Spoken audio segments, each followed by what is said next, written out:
Hello and welcome to today's KDP University's At Home with Dr. Dhoot. I'm Trisha, and for the past 5 years, I've moved around Amazon's books teams, learning the business so I can share it with authors. Prior to coming to Amazon, I worked as a graphic artist, project manager, and educator. Currently, I'm privileged to work on the KDP University team, helping authors use the KDP website to make the most of their author journey. Enough about me. We're all here to talk to Dr. Dhoot. Author of the Tinker Toddlers series of books, Dr. Dhoot holds a PhD in chemistry, is an avid inventor, and an engineer at a major tech company. Her books are aimed at providing simple explanations of STEM topics. Dr. Dhoot aims to expose the littlest learners to emerging STEM concepts early to accelerate the absorption of complex topics later on. Dr. Dhoot lives in sunny California with her techie husband, 2-year-old toddler, and they just welcomed their second daughter. As a busy new mom and engineer, she carves out time to write and ink in the very early mornings and very late evenings. She loves lattes, snuggling with her daughter with a good book, and spending as much time as she can with her family and friends. Welcome, Dr. Dhoot. Thank you. Good morning, Trisha. I'm so excited to be here. Thanks for having me. We're thrilled to have you here, especially with a newborn. Congratulations. Thank you so much. Every time I talk to you, it just amazes me how much you accomplish with 2 small children. I remember back with my small children, I'm like, I would have never been able to do all that. It takes a village. We rely on family and friends quite a bit. Good. Now you started writing, speaking of children, you started writing when you were pregnant with your first daughter a couple years ago, correct? Yeah, that's correct. So she's 2.5 years old now, and I had started writing just about 3 years ago while I was pregnant with her. And she was your driving force to start writing? She was, I'm an obsessive reader of nonfiction books, and while I'm pregnant, for some reason, I get incredibly nauseous and I can't do that. And I wanted to, make sure books were a part of her life as well. And that's where I started, searching around for books for the baby registry and, stumbled upon writing for, in STEM for her. Uh-huh. Because there wasn't any STEM content for that young, correct? Well, actually, so I went to Barnes and Noble. This is actually how I told my husband that I was pregnant, and I got a book. It was about rocket science by Chris Ferry, and I put the results of my pregnancy test within the book, and that's how I gave it to him. And so a couple months later, when I was looking at it, I found books, that were about STEM, thermodynamics, rocket science, things like that. But there wasn't anything about emerging STEM topics. So I have a very small niche I focus on. And I love Ruth Sapira's books, and there's definitely a good amount of books on basics, physics and thermodynamics and whatnot. But in my line of work, I'm focused on the future, focused on machine learning, AI, interplanetary travel, things like that. And there wasn't anything about, these emerging STEM topics, which today they're no longer emerging. They're, bread and butter. Right, right. But that's a great point, is that if you find something where there's content missing or you see an opportunity, that's a great opportunity for you to develop in that space and create a new subgenre. Yeah, absolutely. And I think the people that came before me, the self-publishing indie authors, they're definitely influential. If they can do it, you could do it. The path is already laid out. The platform's already there. Now, you both write and illustrate your books, correct? I do. I'm a very impatient person. And I went to the bookstores. I looked on Amazon.com. I saw all sorts of different illustration styles. I've always been interested in illustrating myself. And because of the content that I write, a lot of folks don't understand what that's all about. So I knew it was going to be difficult to relay those concepts to an illustrator. And just like with KDP, I like to be able to change things on the fly as well. And so I decided to illustrate myself. I illustrate using basic shapes. That's what I go for. And because I write for such a young age, they seem to gravitate towards the basic shapes, the vibrant colors. Right. So it's worked out Right. really well. And I've enjoyed illustrating. It's a very creative process. Good. Now, the one thing I notice about your books that I find fantastic is you have kind of a hierarchy to your text. You have at the top level what you would consider the main storyline for the children, but then you also have explanations throughout the book to help clarify the topics and the language that you're using. That's right. There's two levels of learning that I include in the Tinker Toddler series. I I don't even remember how I stumbled upon the concept, but I believe it was, I was putting in too much information, and my husband, who's been, a driving force throughout this, was saying I was putting in too much information, and so this Right. was our compromise, for I guess folks that do want to learn a little bit more. And Mhm. then luckily it turned out that, when parents purchase books, there's usually more than one child in the household, and one's Mhm. older, one's younger. And so not only the book is good for younger children, it could be used for older children as well. Mhm. And surprisingly, I've had people on Goodreads mention that they don't even buy it for their children, they're buying it for themselves to educate themselves on these topics. So it's worked Uh-huh. out really well. That people really like the two levels of learning, and I highlight that at the very on the cover actually. Right. I know, we were talking about this the other day. I bought these for my grandson and reading them for myself, I'm like, I never knew that. That makes so much more sense. So I can totally relate to that. Yeah, that's my goal. If you can walk away by and just learn one thing, then I've Hmm. accomplished my goal. If adults can say that, that's Right. fantastic. And that's what I aim for with whenever I have a very stringent review process. I'm an Hmm. army of folks that review the books, but some of them are also my parents. So if my parents can walk away and say, "Oh, I didn't know that," Uh-huh. then I've accomplished my goal. It's really exciting to hear that.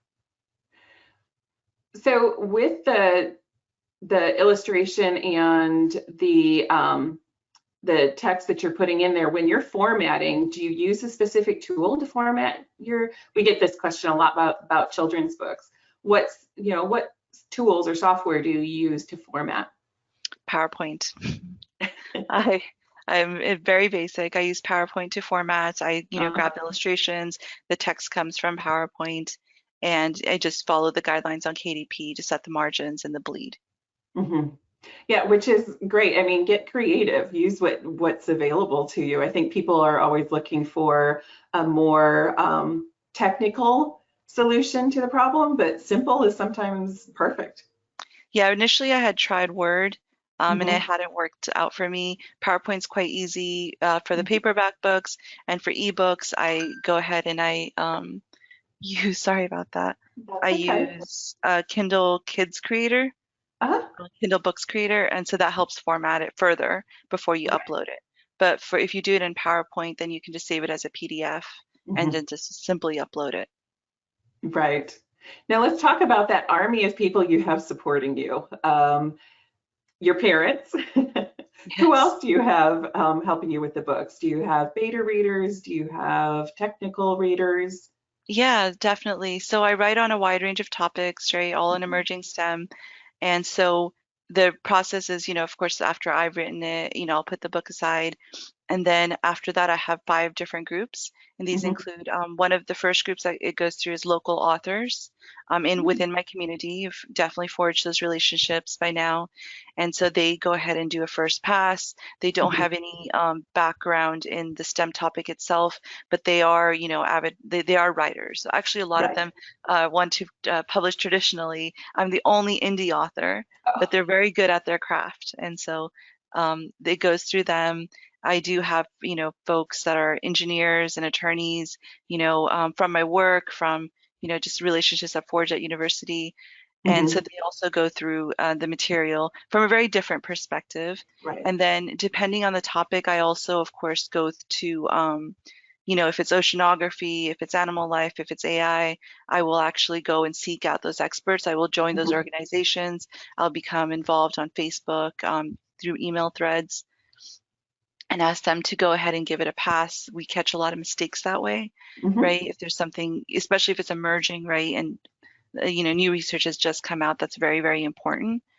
And then, of course, I have my parents, and of course, we have to do our the kids. So a lot Right. of kids in my neighborhood, I give them, I do the proofs from Amazon. I give them the actual book. I have a little survey that they fill out, or the parents fill out for them. And Right. so we go through this process. Sometimes we have to do it several times. A Hmm. book can take up to 6 months to a year to, go through the whole process and, Hmm. get done until I'm satisfied. Some books never make it to market or haven't made it to market yet. And I think that that's a great call out. I think some people think with children's book, it's a pretty quick turnaround, no problem. You just write it and put it out there. But especially nonfiction, any nonfiction or scientific or STEM, there's a lot of research that goes into it. Yeah, there's a lot of research, and also with children's books, 32 to 40 pages is what I aim Mhm. for, and knowing what to keep in, what to take out. A lot of, especially experts, get really excited and they want me to put in, additional pages, and kind of deciding and making those decisions can be very difficult. A lot of Mhm. back and forth, and sometimes there's debate amongst the community, so it can be quite challenging actually. So how do you, with that robust debate, how do you decide what stays in and what's removed?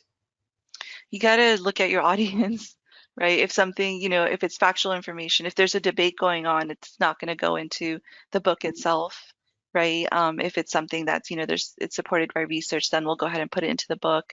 If it's controversial, there's a self-driving car book coming out. One of the pages I wanted to put in was when cars have to make difficult decisions, between, you know, people and maybe animals, right? That was a page I had put into one of the drafts I'm working on, and that was like, no, do not put that in. I had tried to make it light, but I feel like it's important to know, that self-driving cars, for example, will have to make these decisions in the future.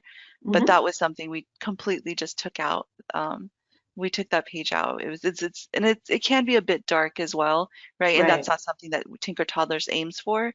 Uh-huh. Um, but initially, when I was thinking about the topic and putting it in the first draft, that was there. And Mm-hmm. luckily, going through the review process, we decided to take it out. But that's just an example. And that's a great example of why you have that review process and the input from other people. Absolutely, absolutely. And from different audiences as well. Mm-hmm. Mm-hmm. So let's talk a little bit about the publishing process. When you published at first, you didn't do much promotion, if any. Is that correct? That's absolutely correct. When I decided to, wow, when I look at the first drafts of my books, they are so different. I keep them around just to see how far I've come.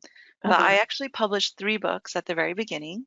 Mm-hmm. Solar System, the machine learning book, and the artificial intelligence book.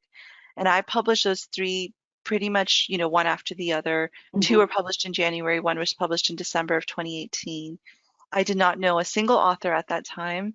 I did not know much about self-publishing, and I just followed the instructions on KDP, very easy to follow formats, and then I uploaded the file. There was Uh-huh. absolutely no promotion done outside of the one that Amazon offers, which is it allows you to put the book up for 5 days for free, or it Mm-hmm. allows you to do like a promotion deal where it knocks off, a certain price, or actually Mm-hmm. it knocks off the price at a low point and then it adds on as the day goes by, which I don't use very often. So I set my Okay. book for free Uh-huh. whenever I could, and that's how I started promoting the book. There was nothing else that was done. I didn't have an Instagram. I didn't. I don't have much of a social media following at all, Uh-huh. and so that's how I promoted it. So from what you're saying, you put the ebook, so you publish in both paperback and ebook, and you put the Correct. Yeah. ebook in KDP Select, which allowed you Yep. to do the free promotion and the Kindle Countdown deals. Correct. Yes. And I just did the free promotion Mm-hmm. for 5 days. Okay. And so your book started selling at that point. They did. Yeah, it was really cool to see them start selling. I was super duper surprised. I think I made $200 the first month. And Uh-huh. then a month later, I learned that within that first month, one of my books, the Solar System book, actually won the KDP Select Award for the month. and I got an Uh-huh. extra $500. So that was super duper encouraging. Um, yeah, it was an amazing experience, and to actually be making royalties right off the bat, Mhm. that was very, very encouraging. It helped me continue going. Mhm. Now, that's not the usual story. Usually we hear people, it takes a while, but you did one more step that I think is really important, is you spent a lot of time with your metadata. Can you talk about what that meant for you? Yeah, definitely. So again, I was looking at just the instructions that were on the KDP website, and within that, it's a very good description of the metadata. What that means for readers that may not be familiar is when you set up your book, there's you have your titles, you have your description, you have your keywords, you have your categories, and you need to make sure readers can find your books, right? So when we talk about metadata, we want to make sure that the data is accurate so readers can actually find your books. Mhm. And so I just paid really close attention to that. I made sure all my keywords were filled out. I looked on Amazon.com with other similar books and saw what's selling, what's not selling, what keywords do people put in. If you Mhm. start typing right into Amazon itself, you know, STEM books for kids, you'll actually see, titles populate by themselves. And so you can grab Mhm. those and use them as your keywords, put them in your descriptions, etc. Mhm. Whenever I publish my books, I put the title but in parentheses, I also put Tinker Toddlers for Mhm. branding. So things like that I picked up along the way just by observing what other authors had already done on Mhm. Amazon.com. And I made sure I did that. With my categories, you can select 2 categories on Amazon. I also Yep. learned email you guys and add in additional categories. So I did Mhm. that as well. So just continuously optimizing after a few months, search for your book using those keywords. If it doesn't come up on the first 2, 3 pages, that keyword isn't working for you, go ahead and switch to a different keyword. Um, Mhm. it felt like, honestly, Trisha, I was doing a science experiment, right? So And you it have your is. hypothesis, right? And then you test it out and you go through all the steps. And so you Uh-huh. see what works. And I think that's what I really, I mean, with my background coming over to, the writing creative side and the business side, I think it's the scientific aspects of it that really carry over. And you're absolutely right. It is, we talk to people all the time and we're like, you're going to have to test this because just something that may work for you doesn't necessarily work for someone else. So exactly what you did, you put some keywords in, you test them, and then you change one or two. I think the other thing is not changing too many keywords or categories at the same time. Absolutely. Yep, one variable at a time. Right. So I think the metadata optimization really helped. I also Uh-huh. think what really helped was because I published 3 books together, and that Hmm. was completely by chance. I couldn't make up my mind, and I like to take my time when I'm, writing and publishing and illustrating. And so I decided to work on the 3 books together, and I would hop Hmm. back and forth depending on what I wanted to work on. If I got tired of one or stuck, then I would switch over to the other topic. And because Hmm. I published together, that allowed me to promote them one at a time. And I think just Tinker Toddlers overall was able to get off to a really good start because I published a few at a time instead of one at a time. I think those 2 things really helped. Now, are you still not promoting anywhere, or have you started doing advertising, or what changes have you made over the last couple of years? I have started advertising since last year. Beginning January of last year, I started advertising. I'm still not really promoting elsewhere. I do have an Instagram account at Dr Dhoot set up, although I need to definitely be more active on it. I do post once in a while, but it's been challenging for me. Okay. But I do Amazon advertising, so that's where I spend most of my time, Uh-huh. which is essentially babysitting the ads. And Hmm. then once in a while, the ads, get stale, and then we have to revamp them. And Hmm. so what that process looks like is, once a month, or maybe twice a month, I'll go ahead and just check, my ACoS values. How much am I spending? How much am I making? I advertise in all the geos that are available. I think we're up to 8 or 9 geos now where we're allowed to advertise for books. Hmm. And by far, it's UK, Germany, and then followed by the US, in that order where I get my most amount of sales. I think Uh-huh. we just Australia is now available, so we'll see how Australia does. Canada's been great as well. But again, it's, really about those keywords. I do Hmm. sponsored product ads. Um, And that's really picked up the game. So I went from a couple $100 a month to, netting $1,000 to $2,000 a month, just through advertising. Mm-hmm. What does your advertising investment look like? How do you make that decision on how much you're going to invest in advertising? Very, very carefully. Tend to be a very cautious person. I won't spend more than a couple $100 a month. Mm-hmm. Although now I am starting to get a little bit more brave and see, be like, oh, let me see how it goes. When I first started advertising, I had followed some advice from nonfiction books, Mm-hmm. and I believe, or nonfiction and novelists, like adult books, Mm-hmm. and they're spending a lot more money. They're spending, 89 cents to maybe $1.20 per click. You know, the way the promotion is done is quite different. So that's Mm-hmm. what I'd followed. I had lost $200 within a few hours, and I was freaking out. And I stopped advertising altogether. And then I started just, talking to the community online. And I decided to start, at the lower end, 5 cents, 10 cents, 20 cents. And then I found my sweet spot and Mm-hmm. then proceeded. And advertising has been great since then. And I think that that's a great call out, is just because it's working for some people, where you're talking about romance or sci-fi fantasies, any of that is going to be different depending on your genre, because what people are looking for is different, and therefore the ACoS is going to be different and the investment's going to be different. And you have to set your own rules as well, right? When Mhm. you're advertising, one of the rules I follow is if I get 15 clicks and if I don't get a sale, I'm not going to use that keyword. Mhm. And so that's just, whatever you're comfortable with. I have a whiteboard right in front of me, and I have my rules written down, and so that way you don't forget, or it's just easy after a month with all the different geos that you're advertising and all the different keywords, the data you're Mhm. looking at.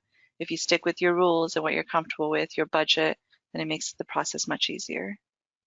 And it's a good call out. It's setting a budget that you're comfortable with. Once you start getting outside that comfort zone, I don't think it's effective. It becomes more stressful. Right. And you do want to watch your ads as well. Mhm. Ads can get stale. You might end up losing money. Um, but it's again, it goes back to testing and doing that Mhm. experiment and seeing what works. For me, automatic ads work really well, Uh-huh. um, versus, more of the targeted ads where Mhm. you're actually coming up with your own keywords. And Amazon's platform's continuously improving as well. And then, so it's been a great experience. It's definitely pushed up my game to a different level. Good, good.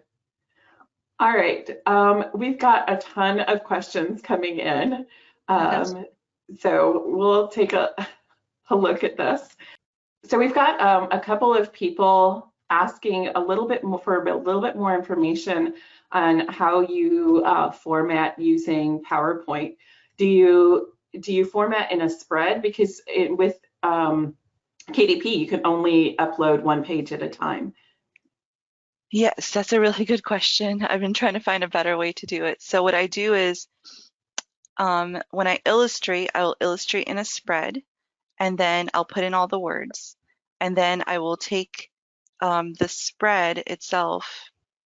So I do I publish 8.5 by 8.5, so it's a square book, Uh-huh. right? And so then I follow all the formatting guidelines on KDP, right, to make sure it's bleed. But again, you can only do it one page at a time. So then I create a separate PowerPoint. And so once I've done the spread, I can see the way it looks like, and I'm Mhm. satisfied with it because, the book is going to be received and opened as a spread. So I want to make sure that what I see as an ebook looks correct, what I see as a Mhm. physical book looks correct. But in order to upload it, I will create a separate PowerPoint, and that will be the right, 8.5, 8.5, but I think it's ends up being 8.75 and 8.6, Uh-huh. whatever the edges are. And then I will copy and paste that spread in to Okay. that. So that means that, that one spread will take up 2 PowerPoint slides. And you want to Gotcha. make sure your dimensions are right on because you have one image coming together with the other image, right? Right. So again, we take the spread, we're going to split it up into 2 of the slides, and that way when you upload it, it's one at a time. And then when you do your review, then you want to make sure your images, right, that there's no cutoff, it's seamless. So that Mhm. took me a while to make sure everything was connected together, but that Yeah. can be challenging. That's the easiest that I found doing it, but I usually grab a drink when I'm about to format and upload. I take my time, I put on music. It takes a while to do. It does. It does. Meeting those, making sure that the spread or the center fold lines up, I think is one of the bigger challenges. And sometimes you do want to offset it a little bit, like if you are illustrating, just because you're going to have that centerfold and your images may get cut off. So sometimes I will offset just a little bit intentionally, Hmm. and then you should, review your proof. But for the readers that are asking, that is definitely a challenge, but Hmm. that's my process. That's how I do it. So we have some questions about pricing. How do you determine, now you do have your ebooks in KDP Select, but how do you determine pricing for your paperback and ebooks for a la carte sales? So there used to be a lower price, but based off of I took a course by Lori Wright. So Hmm. shout out to her. She's a budding author and she's had a lot of luck, and so I took a course from her. So she kind of taught me a lot about metadata, and she taught me um, about the pricing as well, And so I was definitely going at a lower price, but after her course, I did up my price, to 10.99, and I looked at other books that were in similar categories. Uh-huh. With the books that I write, the thing is that because it's focused on such a young audience, but they're not board books, Hmm. that's where I have to be careful because board books tend to be cheaper, right? 7.99, 8.99. Hmm. And so that's where I was pricing it as, but I'm not a board book. I'm picture books, and Hmm. those books can be cheaper. They can be up to 3.99, or they can go up more. And so you just got to find what works for you. 10.99 is what seems to work for me. And then of course, if Amazon likes my books, then they do, cut the price themselves, which Right. results in the same amount of royalties for me. Uh-huh. But many times, some of my popular books, Amazon's discounting them already. So we have some questions about um, with children's book is a bit of a saturated market, but you're in a subgenre that might not be as saturated. How do you make sure that you stand out and know that people are looking for that content? I didn't focus too much on the market. Again, I wrote the books for my daughter. Uh-huh. And so I focused on something that was important to me, and the work that I was doing. And I thought it Right. would be a fun pregnancy project to to write these books. And so I would say, for authors out there that want to write in children's books, focus on a specific topic. There are a lot of new topics that exist today that didn't exist 10 years ago, Hmm. right? I mean, 10 years ago, I didn't find books about yoga, right? I don't think I saw Right. any books about STEM, really, maybe about the sun, right? The solar system, right? But Hmm. so there's new topics up and coming all the time. Ray Dalio, right? Talking about finance and investment, he wrote a picture book, right? And that's more about life Hmm. lessons, right? And there's a Right. lot about, being mindful and being kind and even politics now. So I'm seeing Hmm. a lot of new topics up and coming. So I'd say, find where your expertise is, what you know a lot about. Um, Depends. If you want to write a story, write that story. If you want to write on a specific topic, see where your expertise is, and then just go for it and see how the market Hmm. reacts. That's one great thing about KDP. It's one great thing about publishing more than one book is you really let the market decide what do they want to read. And Hmm. some books, some of my books are very popular and some of them aren't. And it's really surprising because some books I'm like, oh, this is going to be a fantastic topic. Everyone will love it, but they end up not loving it. So you kind of just let the market decide for you. And that's Uh-huh. where writing multiple books is probably advantageous, and you won't be as hurt either if your book Right. isn't received well. So the books that are surprising you that aren't selling well, are you going back and taking a look at them to see if there's some changes that you can make to it? Is it branding, or do you think it's topic? Yeah, I have multiple times. Especially my artificial intelligence book. I thought that would be very popular just because of the title, but surprisingly, machine learning is the one that sells the most. But I've gone back to the artificial intelligence ones. I've changed the cover several times. I've changed the colors a few times. I think it's the robots. I think folks Oh. just like the machine learning robot more than the AI Uh-huh. robot. And so I'm still thinking about it. But they're starting to sell hand in hand. at times, Uh-huh. but I did find that very surprising. I Hmm. don't want to change the robot that's in the book. I like him, but Yes. I did find a lot of international customers didn't like that the robot was on one wheel. Oh, And so I grew up here, I'm used to the Jetsons, but I did find, right. depending on the international audiences and the feedback teams, that they were uncomfortable with that. And so surprising Interesting. things you learn all the time. Right, right. And since a Now, lot of my, go ahead. go ahead. Since I think my books, a lot of them do sell overseas, Uh-huh. perhaps that's the reason why. And so maybe I need to do a better job even marketing within the United States, and then maybe it will Uh-huh. pick up more. We'll see. Are you planning on localizing any of them or making translations into the language? You said they sell overseas, and you mentioned Germany. Is that something that you plan on translating the books into German? Perhaps one day. Don't have time right now. Um, Right. yeah, I have thought about it. We did translate a few of the books into Spanish. They didn't sell as Oh, well. uh-huh. Um, you want to make sure your translations are right on. I think some of the Spanish books were off a little bit, and I did get feedback from customers. And then I discontinued them. And Mm-hmm. so maybe one day for sure, but not Mm-hmm. today. My Mm-hmm. efforts are focused on writing and illustrating, and then the metadata, and then now the advertising as well. Yeah. And I think that that's a great call out. Baby steps, little steps at a time, and conquer one part of the self-publishing and then move to the next and build a business that way. Absolutely. And I will say that, it can be advantageous to have, your book just in English. You can put it in specific key categories, for other Hmm. countries where you're like, oh, English as a second language, etc., where they're trying to learn. But I do have some Hmm. ideas where I like those books. My daughter has some where there's some English and then there's Spanish as well. And so Yeah. I can introduce her to other words in Hmm. Spanish, like some of the Dora books. So I would like to do that one day for sure. But yeah, the 80/20 rule. But I think that you had a great call out about the fact that when you localize content, it's not just a straight translation. When you do a straight translation, it doesn't necessarily work as well, that you really Yes, need somebody that helps you with that localization. absolutely. And some of our up and coming books, we're going to be doing some rhyme, and that's going to switch over to a little bit of an older audience. And Hmm. just, for the audience out there, rhyme does not translate well at all. And so Right. that's a decision that we're making. My husband and I are making together. We're really excited about our rhyming books, but those will definitely not translate over well. Right. Right. Um, so Vincent wants to know, how do you pick the first 7 keywords for your book? What is the process that you go through to pick those? So when I start writing a book, so there's two things that I do. So when I start writing a book, it's a long process.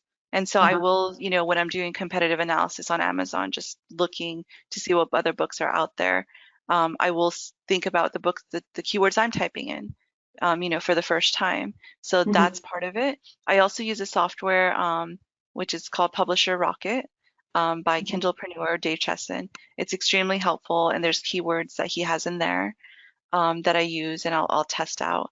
And so on my website, tinkertoddlers.com, this is fresh and new. I just finished editing it last night. I have put up an author life tab, which kind of goes through some of the software steps that I use and goes through my process if you're interested. But on there is, I talk about Publisher Rocket, which helps me with my keywords as well. Now, Hmm. they don't always work, so you do have to test things out, but that's a good starting point. And I appreciate that. And I've checked out your website and that new tab, and it's fantastic. Thank you. Diego's who's helping me out is going to send everybody the link to the website, especially to that tab, so they can go check it out because I think it's going to be really helpful. Thank you. So we have some questions. Did you have illustration experience before you started illustrating your books? Not since elementary school, maybe high school. No, I didn't. I've been very subconscious about my illustrations as well, especially when I started. I was like, oh, these aren't very good, but let me put them out there. And so it's Uh-huh. definitely taken some time to, be like, oh, this is my illustration style. I am an artist, right? To kind of grow into that. And I think that that's what I would encourage everyone to do if you're interested in illustrating. It does give you a lot more control.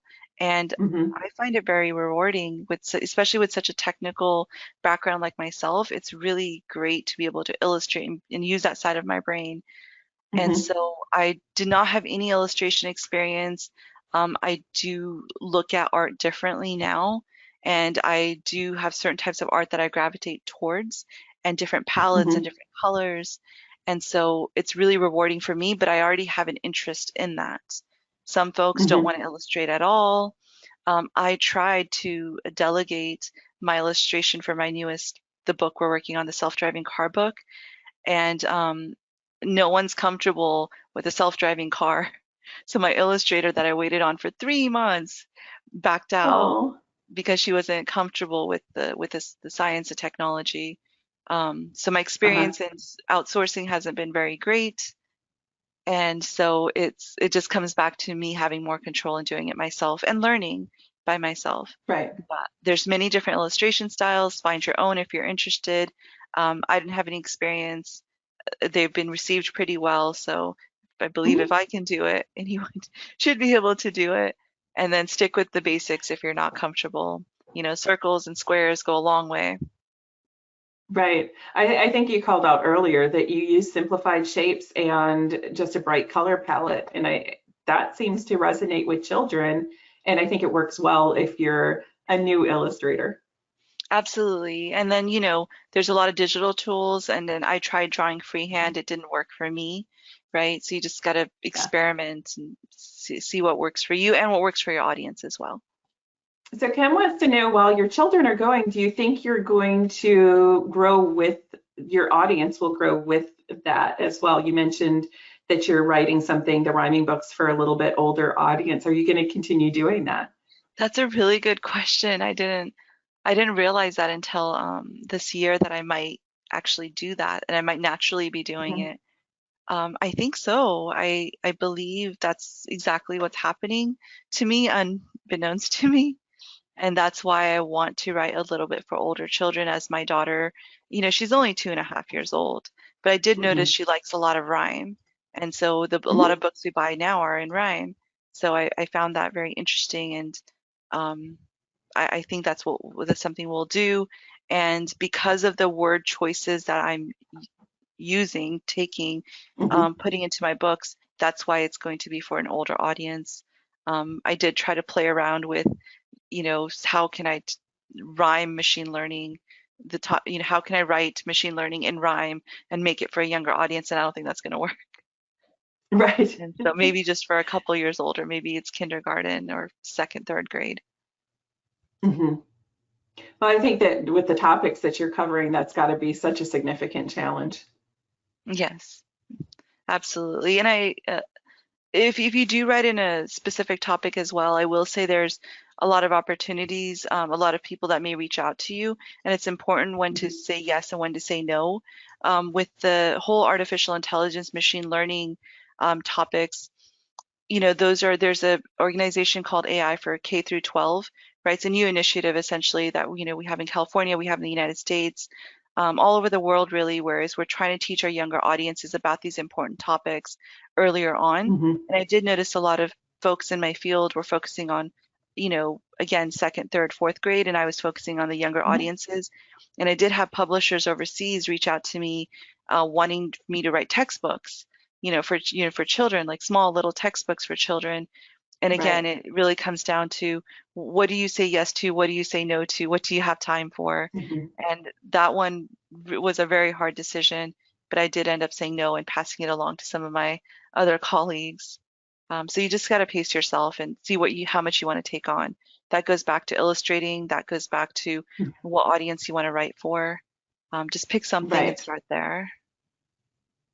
And what's important to you? To your point, you were having difficulty finding an illustrator that works for you. So then, if you're keeping the illustration, you can't do everything. Right. Absolutely. We've got some questions about kind of what your split in sales looks like. How many of your sales are ebooks versus how many of your sales are paperback? So I barely have any sales that are ebooks, and most of my, I Okay. mean, 98% of my sales are paperback. And then I do Uh-huh. have some hardcover books as well, and those are minimal. So most 94% of my sales all come from paperback, all come from Amazon. I don't promote Uh-huh. anywhere else. And I do believe because I'm part of Kindle Unlimited, folks Mhm. view my books, right? They'll preview them real quickly and then they'll purchase them as paperbacks. That makes sense because with small children, they're not necessarily, I don't think we've reached the point where small children are using ebook readers the same way as adults are. Yeah, absolutely. And then we are thinking of going to audiobooks with the rhyming the rhyming books that we're doing in the future. Oh, And so if readers want to follow along, again, you could go to my website. I will update it there. But we do plan on, I do have a friend who's going to be doing the reading for us. She's a teacher and with a fantastic uh-huh. voice. And so she'll be doing our self-driving car book and we'll put it on Audible and we'll see how that goes. And I will update the website as I go through that process and hopefully those will sell. We'll see. I'm very interested to see that. I think that that's a great call out because I could see people using those for a car, when they're Yeah, driving. Not absolutely. ironically, but Yeah, there's a few children's books I'm seeing on Audible, so I'm excited to get in early, hopefully. and test that out. Yeah, definitely. We've got a couple questions about what other software did you test out besides PowerPoint? You said MS Word. Did you test anything else like maybe Canva or Illustrator? For formatting, no. Hmm. Yeah, I Okay. did Word and then went straight to PowerPoint. It worked. I haven't budged since then. Well, I think if you're doing everything yourself and you found something that works for you, there's no sense reinventing the wheel if it works. Yes, absolutely. So Eileen wants to know, have you sought out literacy or reading specialists in education to review your books? They're generally part of the educational groups that I'm part of, the expert review. Hmm. A lot of them are Hmm. educators and teachers. And then a lot of them do come from industry. When I look at those experts, there's usually forums of them. So Hmm. you join a group of people. They're educators, they're technical experts, they're researchers, they're at universities. And so one thing this book has done is definitely broaden my global audience of experts, and they're all mixed in there for sure. And they're very, very passionate about these topics, and they give lots and lots of feedback. And we go through many, many drafts. But yes, we have a lot of educators. So how did you find these groups? When you mentioned when you first started, you didn't know anybody in self-publishing, but did you have these connections in the community for the STEM community already? I didn't. Google works pretty great. For the AI books, it would just be like, artificial intelligence for young children. And Uh-huh. then from there was an email thread, which I've been part of for years now, that was starting to be creative. I believe the AI one was up on GitHub, Okay. or GitLab, and then that's where I found the community. And you just kind of join the group and you start participating, sharing what you're doing. And Uh-huh. so each time, if it's a different topic, like the Ocean Life book is the newest book that I went on Facebook, trying to find researchers from different universities that are looking at different Hmm. ocean animals. Maybe they're focused on sharks or whatnot. You have to get very specific, right? And then you just Hmm. start growing your community. But I'm not very active using social media, but I am very active with different forums and different groups, and Hmm. that's where my community just grows. And the next time, if I want to write about a different topic, you know, um, like for my AI community, I say, hey, and now I'm focused on self-driving cars. Now I'm focused on specifically supervised machine learning. Where can I find these people? Then they'll lead you to other experts. Hmm. And people are passionate about the topic that they're researching. So I would Very imagine that they're very excited to see this being introduced to such a young age. Yes, absolutely. Extremely, extremely excited, very passionate. very vocal, huge contribution level. I couldn't do it without that Mhm. community. And you'll see call outs in my books as well. I mean, all the books are always reviewed, by these 5 different groups. However, if one group has done an exceptional job, then I will do, a call out in the back. I might even put their names down. Gotcha. For your cover, do you do a glossy or a matte cover? Have Glossy. you tested those? Glossy? I have tested them. Yeah, it comes down to children's, their hands can get dirty. So I like the matte color look more when it comes in. It feels nice and soft, but my daughter gets her hands all over them. So we stick with glossy. Makes total sense. I never thought about it until you just mentioned it, but it's 100% true. Yeah. Got lots of great questions. How many books have you published so far? I'm at nine paperback books as of, I think, this month. Because I just published my Okay. Ocean Life for Kids book. It just came Uh-huh. out. So how often, you said that it can take up to a year, but how often do you target publishing a new book? What's your cadence as far as book releases? So I start working on the books very early. So I have 2 that I'm working on right now, which probably won't get done until next year. Actually, I've been working on the self-driving car since last year, so that will be a Hmm. long time. I try to publish a couple books a year. Uh-huh. If I can do 2, 3, I publish together, so I do 2, 3 books at a time. And so if I can Okay. do one publishing push a year, that's what I've focused on. And then that way I can Uh-huh. get the writing and illustrating done and reviewing done together. Then I focus on the metadata and advertising the rest of the time. Do you do like similar topics that you release in a group, or you're just like, we're just going to release 3 books in a group? It will just be 3 books in a group, depending on what Mhm. I want to talk about. The next 3 books we're going to be releasing, for example, we're looking at self-driving cars, which is a rhyme. Actually, all 3 of these books will be a rhyme. Self-driving cars, smart cities, and then we're starting another series which is called Tinker Tales, but essentially it's about tales that are told to children, like about Santa Uh-huh. Claus, about the Tooth Fairy, but with a STEM twist on it, teaching them Oh, about wow. science, flight, you know, breaking the sound barrier, things like that. So those 3 are not related topics, not really, Uh-huh. and so those will be published Right. together. Okay. I can't wait to find out how Santa Claus can break the sound barrier.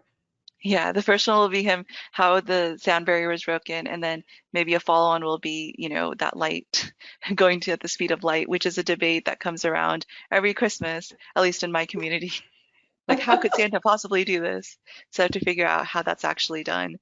But we got Uh-huh. the breaking the sound barrier down, which is what happened when Santa first got his sleigh, and then later on he Nice. improved. So that Gotcha. I'm really excited about that because it definitely takes the fantasy elements, and it's my first holiday book, so I haven't done a holiday Right. book yet. So I'm really, really excited about that. Oh, I'm excited to see that one. Um, do you use a professional editor for copy editing and proofreading? I I know a lot of people that I would consider them very, very good, but I don't pay Hmm. them. Okay. They're just very good at editing. My Uh-huh. community, because a lot of them are, go focused on traditional publishing as well, they have a very good Hmm. eye for editing. But I have never paid anyone. What is the sequence? Do you write the script first and then go back and do the illustrations, or do you do those at the same time? I do them at the same time. It's just the way my brain works. I'm a very visual person. Sometimes the illustrations come before the words, before the words, before the illustration. When I was doing Uh-huh. the neural networks book, it was definitely the illustrations that came before. And then I was like, okay, how do I explain neural networks to people? Right. Do you do the illustrations in PowerPoint, or you just do formatting PowerPoint and you do the illustrations in a different software? I use Photoshop. I'm starting to Mhm. dabble with Procreate. I got the new iPad. Um, and so the formatting is done in PowerPoint. Okay, gotcha. Um, You mentioned that you're not really active in social media, but you still reach the forum. So when you say you don't use social media, you don't necessarily use social media to promote your books, but you use social media to reach out, build communities, and do research. Yeah, that's accurate. Yes. Okay. All right. Are all of your books about the same length? Do you have a standard, I want 30 some pages? Yeah, they go from 32 to 40 pages. I've Hmm. dabbled a little bit in, having a glossary in the back if it makes sense. Hmm. And so that can add in 2 pages. For one of the books, I had a more of an intro of how to use the book, so that added in an additional page. And I think for some of the books, I may put in a page advertising all the different books. So that can be a different page, but Uh-huh. 32 to 40 pages. Okay. And you find that that is short enough to keep the interest of this particular age group, but long enough to get the content across. Yes, and generally I try to do 32 pages of actual content. And so Uh-huh. if there's fillers, like if there's a page with just like some drawings or doodles on it, then so that would add on to the additional page.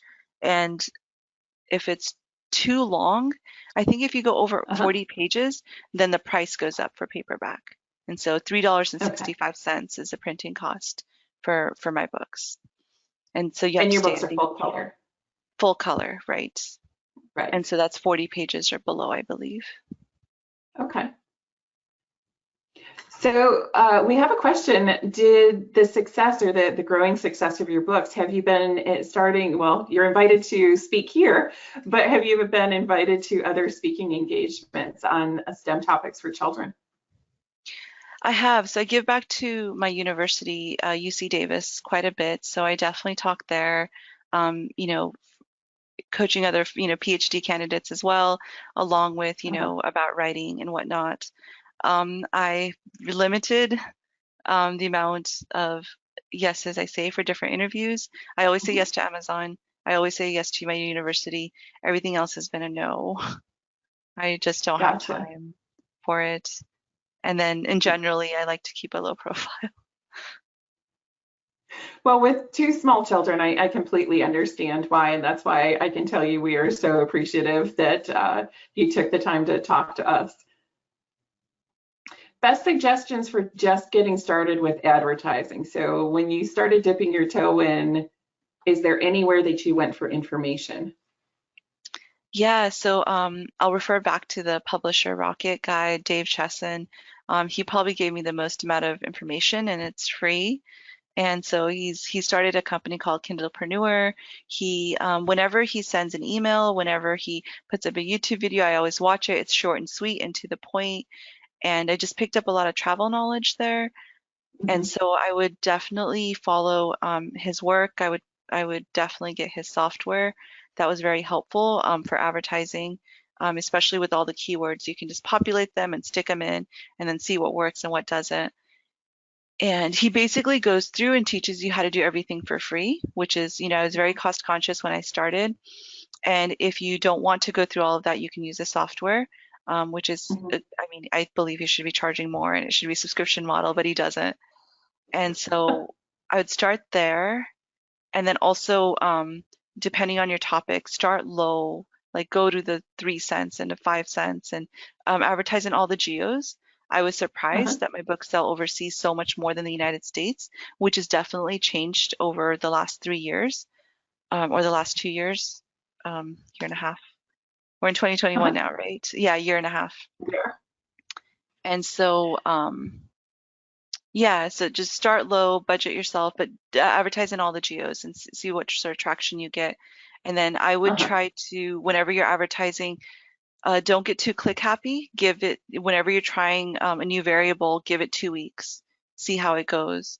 And then set your own rules, right? So maybe have, you know, a certain amount of impressions that you want to get before you make a decision to use something or not, or a certain amount of clicks. And those Mhm. sorts of tidbits of advice you can pick up, just by listening to some podcasts. The Self-Publishing Show is another show on YouTube that I follow. again, it's focused on Mhm. adult novels, right? That sounds wrong, but it's focused on romance and science fiction and whatnot. But the one of the main guys, Mark Dawson, is now getting into children's chapter books. So you could follow him on Oh, his journey where he's starting to get into children's chapter books now, and he's learning some new things. So which is really uh-huh. exciting for me because I've been following them for years, but learning about, adult novels. But now I'm learning more about their take on children's novels, so I'm learning more. Good call out. And there's loads of information out there. These are just two that you've found that are really successful and helpful for you. And you have them listed on your website that the author life section of your website, you have links to the content you're talking about if somebody wants to go Yep, check that out. But these are just two of the many, many, many different resources out there for free that you can check out to help you with this. absolutely. Yep. I have them all listed. What's the final size of your book? We've got a couple people you mentioned. What size children's book do you do? Eight and a Print half size? by 8.5. Yeah, Okay. it's the So it's you the do the square. square? Yeah, I do the square. Yeah. And so I wanted to make sure that the paperback book I do on Amazon was the same size as a hardcover book I do on Ingram Spark, which I also talk about on my website. Mhm, But then, so that way it translates over, right? If I wanted to do mhm. different formats in the future or um, different covers in the future. Gotcha. All right, I'm seeing if we've got any last questions real quick. I think we've got pretty much all of them, and we're actually at time. This was a very quick hour. So thank you Definitely. so much for joining us today. This is great information. Yes, thank you so much, Trisha, for having me. It was great to talk to you, to talk to everybody. If you have any questions, you can always email me, visit my website. I'm definitely here to help. And thank you so much to all of you and my community for helping me through this journey. Yeah. Can you mention your email address real quick? Yeah, it's tinkertoddlerbooks@gmail.com. You could also find it on my website, tinkertoddlers.com. Perfect. Well, we won't keep you any longer from that newborn that you have. Thank you so much again for joining us. And as always, happy publishing, everyone. Bye.